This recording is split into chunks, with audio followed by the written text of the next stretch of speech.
Le 6 juin 1944, à 04h17, sur une plage normande balayée par les vents de la Manche, un homme boite bas dans la nuit. Omaha Beach. Les vagues claquent contre des corps inertes. Il avance, silhouette courbée, une jambe traînant comme un poids mort. Derrière lui, des ombres ennemies surgissent des dunes. Une patrouille allemande, 5 soldats armés de MP40. Leurs bottes crissant sur le sable mouillé. Ils le traquent depuis 1 heure, distance, à peine 200 mètres. Mais il sait, dans 3 minutes, les premiers obus alliés vont pleuvoir. Et lui, il doit atteindre cette falaise escarpée avant eux. Ou mourir ici comme les milliers qui jonchent déjà la plage. 7500 hommes projetés par mer, prêts à affronter l'enfer. Pourtant, cet homme boiteux semble défier l'impossible. Il porte un message qui pourrait changer le cours de l'invasion. Reculons de quelques heures. Non, de plusieurs années. Pour comprendre qui est cet homme, il faut remonter à 1918, dans un village perdu du sud de la France, près de Toulouse. Il s'appelle Henri Duval, né en 1895, fils de paysan, corps sec comme un cep de vigne, yeux gris qui ne sillent pas. À 17 ans, il s'engage dans la Grande Guerre, Verdun 1916. Là, il voit son premier carnage. Ses camarades fauchés par les mitrailleuses, les tranchées noyées de boue et de sang. Il survit à une blessure à la jambe, un éclat d'obus qui lui ronge l'os.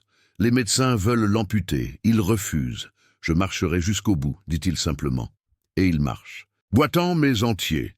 Après l'armistice, Henri rentre au village. Il cultive la terre, épouse Marie, une femme aux mains calleuses comme les siennes. 2 enfants naissent. La vie est dure, mais stable. Jusqu'en 1939, la guerre éclate à nouveau. Henri a 44 ans, trop vieux pour le front, dit-on. Mais il rejoint la résistance naissante, pas par héroïsme tapageur, par devoir. « Les Boches ne passeront pas 2 fois, murmure-t-il à ses compagnons. Il devient un passeur d'informations, des routes secrètes dans les Pyrénées, des messages codés glissés dans des pains ou des bouteilles de vin. Il connaît les sentiers comme sa poche. Chaque nuit, il risque sa peau pour faire traverser des pilotes alliés abattus ou des juifs traqués. En 1942, la Gestapo resserre l'étau. Henri est arrêté une première fois, interrogatoire dans une cave humide de Toulouse. Coups de matraque, questions hurlées en allemand. Ils veulent savoir qui fournit les cartes aux maquisards. Il ne dit rien. 3 jours sans eau. Son corps hurle, mais sa bouche reste scellée. Libéré par un pot de vin d'un voisin, il boite encore plus. La jambe, mal soignée, s'infecte. Pourtant, il reprend du service. La douleur, c'est rien, c'est l'oubli qui tue, confie-t-il à Marie avant de partir. Maintenant, 1944. L'invasion se prépare. Henri est recruté par le réseau Buckmaster, des agents britanniques parachutés en France. Sa mission, guider un commando allié vers un bunker clé sur les falaises d'Omaha. Mais tout bascule. La nuit du 5 juin, un parachutage foireux. Les avions alliés sont abattus par la DCA allemande. Henri récupère seul un colis, des plans radio, des codes pour coordonner l'assaut naval. Il doit les livrer à un officier sur la plage, à l'aube. À pied, depuis son village, 60 kilomètres à travers les lignes ennemies. Il part à minuit, boitant sous la pluie, évitant les checkpoints. La tension monte dès les premières heures. À 01h30, près de Bayeux, il croise une patrouille de la Wehrmacht. 3 soldats, fusils levés. Il se fond dans l'ombre d'un fossé, retient son souffle. Il passe à 10 mètres. Son cœur cogne comme un tambour. Mais il continue. À 02h45, explosion au loin. Un maquisard sabote un pont. Les Allemands alertent tout le secteur. Route bloquée. Henri oblique vers les champs, traverse une rivière glacée. L'eau monte à la poitrine. Sa jambe droite, engourdie, refuse presque de bouger. Il serre les dents, avance. À 03h20, il atteint les abords d'Omaha. Le bruit de la mer grandit. Des barges alliées se profilent à l'horizon, silhouettes fantomatiques sous la lune. Mais les défenses allemandes grouillent, blockhaus, barbelés, mines. Henri rampe sur 100 mètres, le visage griffé par les ronces. Il cache le colis dans sa chemise, un rouleau de papier huilé, fragile comme du verre. Puis, il se redresse, et c'est là que la patrouille le repère. Un cri en allemand. « Halt! Werda !» Il court, ou plutôt, il boite en avant, chaque pas une lame dans la cuisse. 04h17, la plage. Les vagues rugissent. Derrière, les 5 Allemands chargent, leurs bottes martelant le sable. Henri sent l'air salin piquer ses poumons. Distance, 150 mètres. Il sait que les obus vont tomber dans 2 minutes. Les premiers navires alliés ouvrent le feu. Boum! Un éclat illumine le ciel. Les Allemands hésitent une seconde. Henri gagne du terrain, sa jambe hurle, mais il pousse. 80 mètres. Un coup de feu claque, la balle siffle à son oreille, creuse un trou dans le sable. Il atteint les rochers, se hisse mains écorchées. Les Allemands approchent, ombre menaçante. 60 mètres. Henri grimpe, le colis serré contre sa poitrine. Un autre tire. Cette fois, il touche son épaule. Sang chaud coule, mais il ne s'arrête pas. 30 mètres. Les premiers obus alliés pleuvent. Explosion à 20 pas. Sable et chair projetée. 2 Allemands hurlent, fauchés. Henri continue. 10 mètres. Sa vision brouille. La douleur est partout. Pourtant, il atteint la falaise, cache le colis dans une crevasse connue. Puis, il se retourne. Les 3 survivants chargent encore. Le chaos explose. Obus sur obus. La plage tremble. Henri boite vers l'intérieur des terres, vers le point de rendez-vous. Personne ne le rattrape vivant. Pas ce jour-là. Mais la guerre n'en a pas fini avec lui. Cette nuit marque le début de l'enfer sur Omaha. 2400 Américains tombent en quelques heures. Pourtant, des hommes comme Henri, invisibles, font pencher la balance. La guerre révèle cela. Un boiteux peut changer l'histoire, un pas à la fois. Henri Duval sent le sol trembler sous ses pieds. Les obus alliés continuent de pleuvoir. Un tonnerre incessant qui déchire la nuit. Il boite plus vite qu'il ne l'a jamais fait. La jambe droite comme un fer rouge, l'épaule blessée saignant à travers sa chemise déchirée. Derrière lui, les cris des Allemands se perdent dans le vacarme. Omaha Beach est un enfer vivant. Des barges alliées déversent des troupes sous le feu des mitrailleuses. Les vagues charrient des corps, des casques flottants comme des épaves. Henri sait qu'il a livré le colis. Les codes radio sont en place. Les navires ajustent leurs tirs. Mais lui, il doit survivre pour guider le commando. Il s'enfonce dans les dunes basses, rampant quand il le peut. Le sable colle à son sang, forme une croûte salée sur sa peau. À 04h45, le jour pointe à peine. Une lueur grise effleure l'horizon. Les premiers Américains touchent terre, silhouettes courbées sous les sacs à dos lourds. Ils tirent au jugé, leurs fusils M1 crachant des flammes courtes. Henri les voit de loin, une centaine de mètres. Il agite un bras, crie en anglais approximatif « This way, bunker ahead ». Mais un éclat d'obus explose à 10 pas. Il est projeté au sol, l'oreille bourdonnante. Le sable remplit sa bouche. Ils se relèvent, tous, continuent. Les Allemands contre-attaquent. Des MG-42 rugissent depuis les falaises. Un bruit de zipper qui fauche tout. Henri entend les balles siffler, creuser des trous autour de lui. Il se jette derrière un rocher éboulé. Le souffle court, sa jambe refuse presque de le porter. La douleur monte en vagues, comme la mer. Il pense à Marie, là-bas dans le village, aux enfants cachés chez un oncle. « Tenez bon », murmure-t-il pour lui-même. Ce n'est pas le moment de flancher. Il a survécu à Verdun, à la Gestapo. Cette plage n'aura pas sa peau. À 05h15, il rejoint un petit groupe d'Américains. 5 hommes, visages noircis de camo, armes fumantes. Leur sergent, un Texan trapu nommé Riley, le fixe d'un œil suspicieux. « Who the hell are you, Frenchie ?» Henri hoche la tête, montre sa blessure. « Guide, for the bunker, follow me. » Riley hésite, puis acquiesce. Ils avancent en file indienne, courbés bas. Les dunes cachent leurs pas, mais le bruit de la bataille les enveloppe. Explosions, hurlements, le craquement des os sous les chenilles des chars allemands qui descendent. Henri les mène vers un sentier étroit, connu des pêcheurs locaux. Il l'a repéré des années avant lors de promenades solitaires. La falaise se dresse, abrupte, hérissée de barbelés. En bas, la plage est un charnier. Des centaines de corps, alliés et allemands mêlés. Le sang teinte l'eau en rouge. 7500 hommes lancés à l'assaut et déjà 2000 tombés. Henri sent un poids sur sa poitrine. Ces gamins, 20 ans à peine, meurent pour un bout de sable. Il boite devant, trace le chemin, un piège à mine clignote sous la lune mourante. Il les arrête d'un geste. « Wait, mines !» Il désamorce un fil avec un couteau rouillé, main tremblante. Le sergent Riley murmure « Damn, you're good !» La montée commence. 20 mètres verticaux, un mur de terre et de roches. Henri grimpe en premier, s'accrochant aux racines nues. Sa jambe glisse, il jure en français. Les autres suivent, haletants. À mi-hauteur, un sniper allemand ouvre le feu. Crac! Une balle ricoche sur la roche, frôle l'oreille de Riley.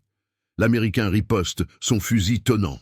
Henri se plaque contre la paroi, le cœur battant. Il voit le sniper, une ombre dans un nid de mitrailleuse. 25 mètres. Il attrape une grenade du sac de Riley, la dégoupille avec les dents, lance. L'explosion secoue la falaise. Pierre et poussière tombent en pluie. Le sniper hurle, puis silence. Ils atteignent le sommet à 05h40. Le bunker est là, silhouette bétonnée, canon pointé vers la mer. Une dizaine d'Allemands à l'intérieur, alertés. Henri signale à Riley. Les Américains chargent, baïonnettes au canon. Fusillade nourrie, balles qui sifflent, impact sur le métal. Henri couvre leurs flancs, son vieux revolver à la main. Il tire 3 fois, touche un officier en pleine poitrine. L'homme s'effondre, yeux écarquillés. Le bunker tombe en 10 minutes. 10 Allemands morts, 2 prisonniers. Riley tape l'épaule d'Henri. « You saved our ass, old man !» Mais la victoire est amère. La plage en bas est un massacre. Les chars Sherman s'embourbent dans le sable, mitraillés. Les obus allemands répondent, précis, mortels. Henri regarde l'horizon. Les renforts alliés arrivent, vague après vague. Il sait que le colis a marché. Les tirs navals sont coordonnés. Les blocos sautent un à un. Pourtant, le coup est énorme. 3000 blessés en 1 heure. Des hommes qui rampent, intestins à l'air, appelant leur mère. Henri boite vers l'intérieur des terres, le groupe allié sur ses talons. Ils visent un village côtier pour couper les lignes allemandes. La route est jonchée de débris, camions incendiés, chevaux morts, papiers allemands piétinés. À 0h20, ils tombent sur une embuscade. Une section SS, 15 hommes, embusqués dans un bois clairsemé. Mitrailleuses lourdes, grenades. Le sergent Riley est touché en premier, poitrine ouverte. Il tombe sans un mot. Ses hommes ripostent, mais le feu est intense. Henri se jette au sol, roule derrière un tronc. Sa jambe hurle, coincée sous une racine. Il tire à l'aveugle, vide son barillet. Le combat dure 5 minutes. 4 Américains tombent. Henri, couvert de boue et de sang, lance sa dernière grenade. Elle roule au milieu des SS, explose dans un jet de flammes. Cris, chair déchirée, les survivants allemands fuient. Henri se relève, boitant plus bas que jamais. Il compte. 3 Américains debout, lui inclus. Il ramasse les armes, continue. « On y va », dit-il simplement. Pas de temps pour les morts. Vers 07h, ils atteignent le village.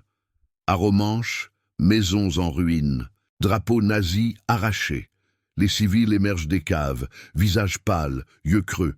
Une femme pleure sur un corps d'enfant fauché par une rafale égarée. Henri leur parle en normand, calme leur peur. C'est fini ici. Les Alliés arrivent. Ils guident les Américains vers un poste de commandement improvisé, un hôtel bombardé. Là, un officier britannique les attend. Il reconnaît Henri d'après la description radio. « Duval, les codes ont sauvé la flotte. Bien joué !» Henri s'assoit enfin, adossé à un mur. Sa jambe gonfle, l'infection remonte.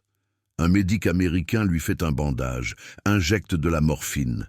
La douleur s'estompe, un voile gris. Il pense à 1918 aux tranchées de Verdun, à 1942 dans la cave de la Gestapo. Il a toujours boité, toujours avancé. La guerre le use, mais ne le brise pas. Autour, la bataille s'étend. Caen, Cherbourg, les lignes se décalent. Omaha est prise, au prix fort. Henri sait que son message a aidé. Un rouleau de papier contre des milliers de vies. Pourtant, personne ne le félicite vraiment. Il est un fantôme, un résistant anonyme. Riley est enterré dans un fossé, avec une croix de fortune. Les autres repartent au front. Henri reste boitant vers l'arrière. Il doit rentrer, alerter le réseau. La libération commence, mais l'enfer continue. Un pas après l'autre, c'est comme ça qu'on gagne une guerre. Henri Duval sent la morphine couler dans ses veines comme un filet d'eau tiède. Le village d'Arromanches respire enfin, mais l'air pue la poudre et la chair brûlée. Les obus sifflent encore au loin, secouant les murs effrités de l'hôtel. Il est 07h30. Le soleil monte, pâle et froid, sur un paysage dévasté. Des Sherman alliés roulent sur la route côtière, chenilles grinçantes, mitraillant les poches de résistance allemande. Henri se lève, boitant vers la sortie. Sa jambe est un bloc de feu, mais il ignore la douleur. Le réseau attend son signal. Il doit confirmer que les codes sont passés, que l'invasion avance. L'officier britannique, un major aux moustaches raidies, lui tend une radio portative. « Duval, transmettez ça aux vôtres, dites-leur que Omaha tient !» Henri hoche la tête, ajuste l'antenne. Sa voix rauque crachote en français codé. Le boiteux a livré le pain. Le four est chaud. De l'autre côté, un opérateur du maquis répond « Reçu, les fours allumés partout. C'est fait, les sabotages s'enchaînent maintenant. Pont sauté, ligne téléphonique coupée. Les Allemands paniquent, leurs renforts bloqués à l'est. Mais pas de répit. À 08h, un grondement approche. Des half-tracks allemands, survivants de la contre-attaque, foncent vers le village. 15 véhicules, chargés de grenadiers en uniforme Feldgrau, canon de 20 mm pointés. Les Américains se déploient dans les ruines. Fusils prêts. Henri attrape un Thompson abandonné, le charge d'une main tremblante. « Ils viennent par l'ouest », dit-il au major. Les yeux de l'officier s'écarquillent. « Combien ? 20, 30 hommes, au moins. » Le major hurle des ordres. « Bunker down, mortar ready !» Henri se poste derrière un muret écroulé, le sable de la plage encore collé à ses bottes. Le premier half-track surgit au coin d'une ferme incendiée, moteur rugissant. Les mitrailleuses alliées crachent, trac, trac, trac. Le véhicule freine, explose en boule de feu. Des corps volent, bras et jambes tordus, mais les autres suivent, un essaim furieux. Balles qui ricochent sur la pierre. Sifflant comme des guêpes, Henri vise, tire, un grenadier s'effondre, gorge ouverte. Près de lui, un jeune Américain, à peine sorti de l'école, est touché au ventre. Il hurle, roule au sol, mains pressées sur ses entrailles. « Mom, Mom !» Henri le tire par le col. « Tiens bon, gamin !» Mais c'est trop tard. Le sang coule, chaud et gluant. La bataille enfle. À 08h15, les Allemands percent une rue latérale. Explosion de grenades, éclatement sec. Henri rampe vers une position avancée, sa jambe traînant dans la poussière. Il voit un officier SS, casquette à tête de mort, aboyant des ordres. 20 mètres. Henri lève son Thompson, presse la détente. Rafale. L'officier tressaute, tombe à genoux, puis face contre terre. Les grenadiers hésitent, se dispersent. Les Alliés contre-attaquent, un bazooka tonnant depuis une fenêtre.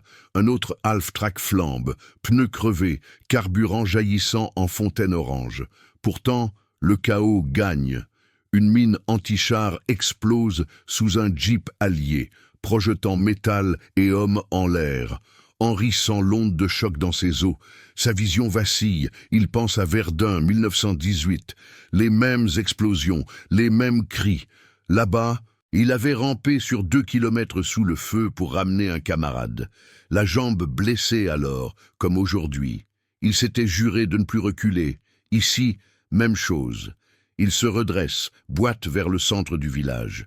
Les combats se rapprochent, maison par maison. Un civil, un vieux pêcheur aux mains noueuses, sort d'une cave avec un fusil de chasse. « Aidez-nous » dit-il à Henri. Ensemble, ils couvrent une ruelle. Tire sur des ombres qui fuient.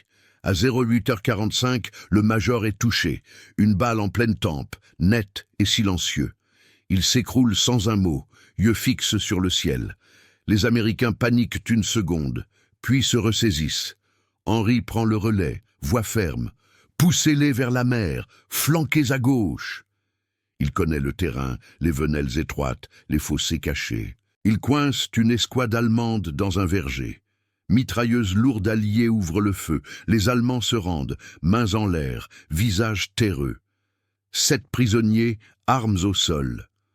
Henri les fouille, trouve des cartes, des positions de batterie côtière. Il les glisse dans sa poche, utile pour le réseau. Le village est sécurisé à 09h20. Fumée noire monte des carcasses de véhicules. Corps partout, une trentaine d'Allemands, une quinzaine d'Alliés. Les survivants pansent leurs plaies, partagent des cigarettes humides. Un médic suture l'épaule d'Henri, secoue la tête. « Vous devriez être mort, monsieur. » Henri hausse les épaules. « Pas encore. » Il boite vers la plage pour voir l'avancée. Omaha est un champ de ruines, mais les barges déversent encore des troupes. 10 000 hommes à terre maintenant, malgré les pertes. Les falaises tombent, une à une. Son colis a fait la différence. Les radios alliés guident les bombardiers, pulvérisant les blockhaus. Mais la guerre ne s'arrête pas. À Dizries, un messager arrive à moto, poussière sur le visage. Duval, ordre du commandement, guider un convoi vers Bayeux, couper la route principale. Henri acquiesce. Pas le choix. Sa jambe gonfle sous le bandage. L'infection picote comme des aiguilles. Il monte dans un camion bâché avec une douzaine d'Américains frais. Le véhicule cahote sur la route défoncée, évitant les cratères. À midi, ils croisent une colonne allemande en retraite. Chars Panzer, canons tractés, panique dans les rangs. Fusillade éclate. Le camion freine, les hommes sautent. Henri descend. Revolver en main, les panzers tirent au canon, boum, un arbre explose à 10 mètres, échard de vol, une touche la joue d'Henri, trace un sillon sanglant. Il riposte, vise un tankiste qui sort la tête, touché, le char ralentit, mitrailleuse muette, les Américains lancent des grenades, phosphore qui ronge le métal, 2 panzers immobilisés, équipage fuit dans les champs. Henri avance, boitant au milieu des débris. Un blessé allemand gémit, jambes arrachées. Il l'achève d'une balle, sans haine, juste la guerre. Ils atteignent Bayeux à 13h. La ville est un labyrinthe de barricades. Résistants locaux les rejoignent, fusils volés en main. Henri les briefe, par les ruelles, frapper les flancs. L'assaut commence, maison après maison comme à Stalingrad, mais en Normandie. Explosion, rafale. Henri couvre un groupe, tire depuis une fenêtre. Sa vue se trouble, la morphine s'estompe. La douleur revient, lancinante. Il pense à Marie, attendant des nouvelles. Aux enfants, grandis sans lui. Bientôt, se dit-il. À 14 ans, Bayeux est aux Alliés. Drapeau tricolore flotte sur les clochers. Mais le prix, 20 morts de plus, dont 2 résistants que Henri connaissait. Des gars du village, comme lui. Il s'assoit sur un banc, essuie son revolver, le soleil tape maintenant, réchauffe le sang séché sur ses mains. La bataille s'étend. Quand tiendra-t-elle? Les renforts allemands arrivent par l'Est. Henri sait que son rôle continue. Un boiteux de plus, un pas de plus. La libération avance, mais l'enfer suit de près. Personne ne le rattrape, pas vivant. Henri Duval essuie la sueur de son front d'un revers de manche taché de sang. Bayeux respire enfin, mais l'air est lourd de fumée et de cris étouffés. Il est 14h15.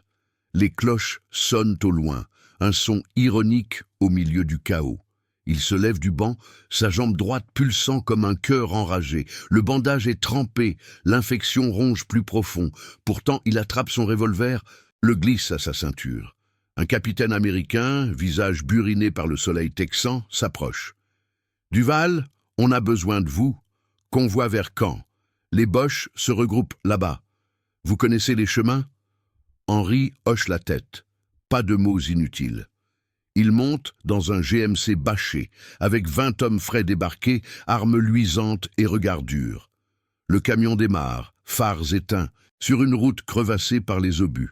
À 14h45, ils roulent à travers des champs labourés de cratères. L'herbe est piétinée, jonchée de casques allemands cornés. Henri est assis à l'arrière, carte dépliée sur les genoux.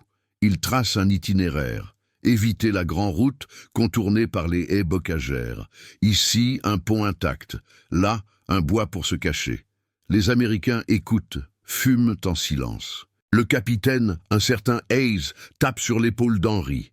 « Vous avez l'air d'un fantôme, vieux. Combien de fois vous êtes passé à 2 doigts ?» Henri hausse les épaules. Assez pour savoir que la chance, c'est du travail. Il pense à Verdun, à ces nuits où il rampait sous les barbelés, balles sifflant comme la pluie. Là, il avait choisi de ne pas mourir. Ici, même chose. Le convoi ralentit à 15h20. Un guetteur signale « Éclaireurs allemands, 3 km devant ». Des motocyclettes, ronronnement sourd. Hayes ordonne l'arrêt. Les hommes descendent, se déploient en arc de cercle. Henri boite en tête, fusil M1 en main, un prêté, plus lourd que son vieux Lebel. Ils avancent courbés, bottes s'enfonçant dans la boue. L'air sent la terre humide et la poudre. À 200 mètres, les motos surgissent d'un virage, phares balayant les haies. Cris en allemand. Fusillade immédiate. Les Américains tirent, rafale courte. 2 motos culbutent, flammes jaillissant du carburant. Les cavaliers roulent au sol.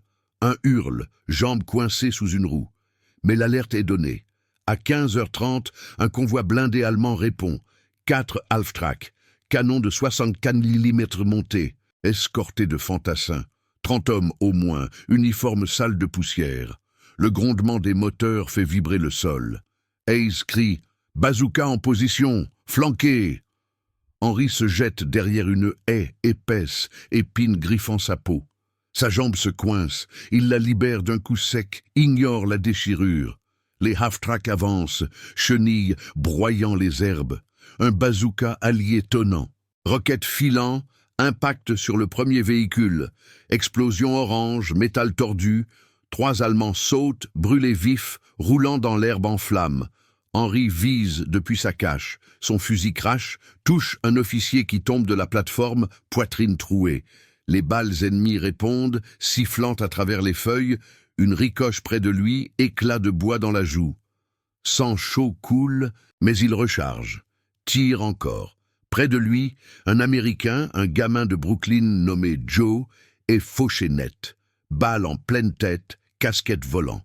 Il s'effondre sans un son, yeux vitreux. Henri sent la bile monter. Pas le temps. Il rampe à 10 mètres, attrape une grenade abandonnée. Dégoupille, lance vers le second half-track. Elle roule sous les roues, explose, châssis éventrés, cris stridents. 2 Allemands rampent dehors. Un sans bras, l'autre saignant du ventre. La bataille s'étire. À 15h50, les half-track restants percent la ligne alliée. Un canon allemand ouvre le feu. Boum! Un arbre explose à 20 pas, écharde volant comme des shrapnels. Hayes est touché à la cuisse, hurle un ordre avant de s'effondrer. « Poussez! Ne reculez pas !» Les Américains chargent, baïonnettes fixes. Le corps à corps dans les haies. Henri se redresse, boite en avant. Un grenadier allemand surgit, baïonnette levée, 20 cm de lame. Henri esquive, tire à bout portant. L'homme recule, main sur le ventre, s'écroule en gargouillant. Le sang gicle, chaud sur les bottes d'Henri. Il continue, revolver en main maintenant, le fusil vide.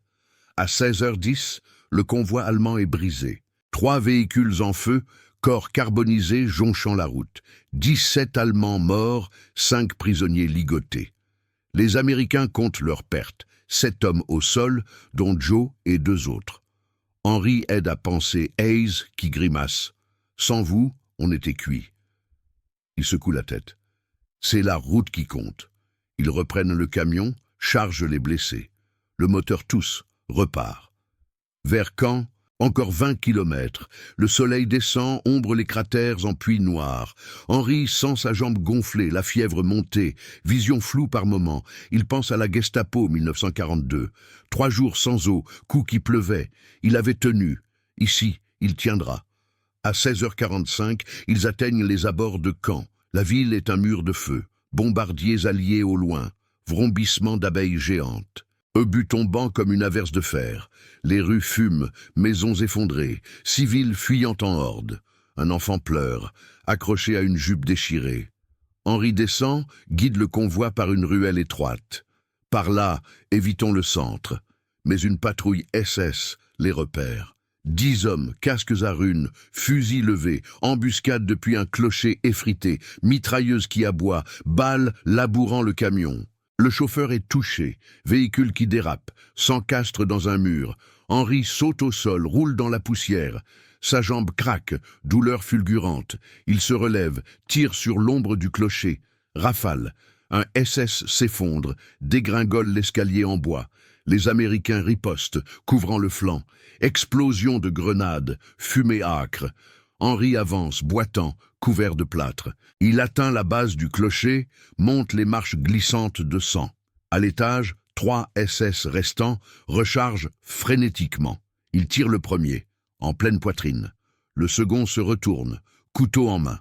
Lame qui frôle le bras d'Henri. Il contre, assomme l'homme d'un coup de crosse. Le dernier fuit par une fenêtre, saute et court. À 17h20, le secteur est pris. Ace, soutenu par 2 hommes, et félicite Henri. Vous êtes increvable. Mais la nuit tombe vite. Qu'en résiste, ses défenses bétonnées crachant la mort. Des chars Tiger au loin, silhouettes massives sous la lune naissante. Henri sait que l'assaut final approche. Son rôle, infiltrer une batterie d'artillerie allemande, couper les fils. Une mission suicide mais nécessaire. Il boite vers l'avant, revolver chaud en main. La guerre use les os, mais pas l'esprit. Un pas, encore un, personne ne le rattrape. Pas ce soir. Henri Duval sent la nuit s'épaissir autour de Caen comme un manteau de suie. Il est 17h45. La lune perce à peine les nuages bas, jetant une lueur blafarde sur les ruines fumantes. Sa jambe est un pieu enfoncé dans la chair, chaque pas une morsure qui remonte jusqu'à la hanche. La fièvre le ronge, sueur froide sur le front, mais il avance. Le revolver pèse à sa ceinture, 5 balles restantes. Devant, la batterie d'artillerie allemande. 3 canons de 90 mm nichés dans un bois clairsemé, entourés de barbelés et de sentinelles. 20 hommes, au moins, casques d'acier luisants. Ils tirent sans relâche sur les lignes alliées, obus filant vers le front comme des comètes mortelles. Henri sait, si ces canons ne tombent pas, l'assaut sur Caen s'étouffe dans le sang. Mission simple, infiltrer, couper les fils de communication, appeler le feu allié. Suicide probable. Mais il boite vers l'ombre, corps tendu comme un ressort. Il se glisse le long d'une tranchée abandonnée, boue collante aux genoux. Le sol tremble sous les tirs. À 18 rangs, un obus allié répond au loin, explosion qui illumine les arbres. Branches qui craquent, feuilles en pluie. Henri rampe, souffle court, la jambe traînant comme un boulet. 20 mètres à parcourir jusqu'au barbelé. Il entend les voix allemandes, rires nerveux mêlés à des ordres secs. Schnell, Ladnach. Une sentinelle passe à 10 pas, cigarette au bec, fusil ballant. Henri se plaque au sol, terre dans la bouche. Le cœur cogne, sourd. L'homme s'éloigne. Henri se redresse, coupe un fil de barbelé avec son couteau. Lame qui grince, main tremblante. Pas un bruit. Il passe, déchirure sur l'avant-bras, sang chaud coulant. À l'intérieur du périmètre, 18h10. Les canons rugissent, recul qui fait vibrer l'air. Flash orange, odeur de cordite âcre.